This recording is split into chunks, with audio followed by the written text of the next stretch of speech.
of a fire in the store. We responded, and upon arrival we found a heavy smoke condition. The sprinkler system was operating. We advanced hose lines into the rear of the store. They were able to make an attack on the fire. It was very difficult because it's a large volume building, as you know, and there was a very smoky condition in there. So they had a hard time finding their way through the seat of the fire. But they did. The fire has been extinguished, and now we're just doing some salvage and overhaul work because there is a lot of smoke damage and water damage from the sprinkler system. And the good news is the sprinkler system operated and kept the fire in check. And so it's just a matter of cleanup at this point now to get back in operation. Was the whole complex evacuated, all the stores? Initially, they started to get evacuated because we were concerned about smoke conditions, but there's no impact on the other stores at this time. Reported maybe a smoke inhalation? Yes, one of the store employees, we're treating him now back in the ambulance.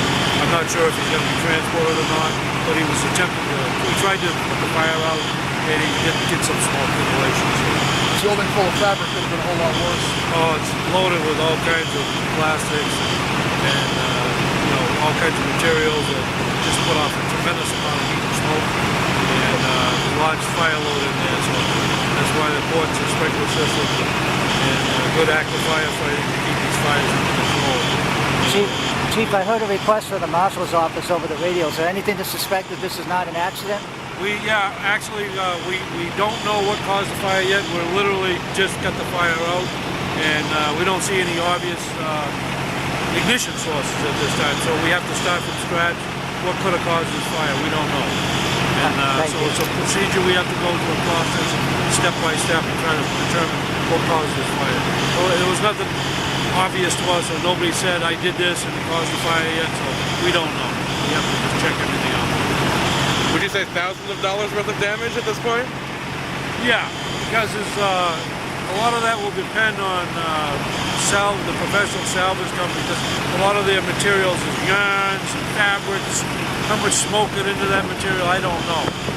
That would be professionals that have to determine whether the fabric can be reused or not. But the building itself, most of the items in there were not damaged by direct fire. It's mostly smoke damage.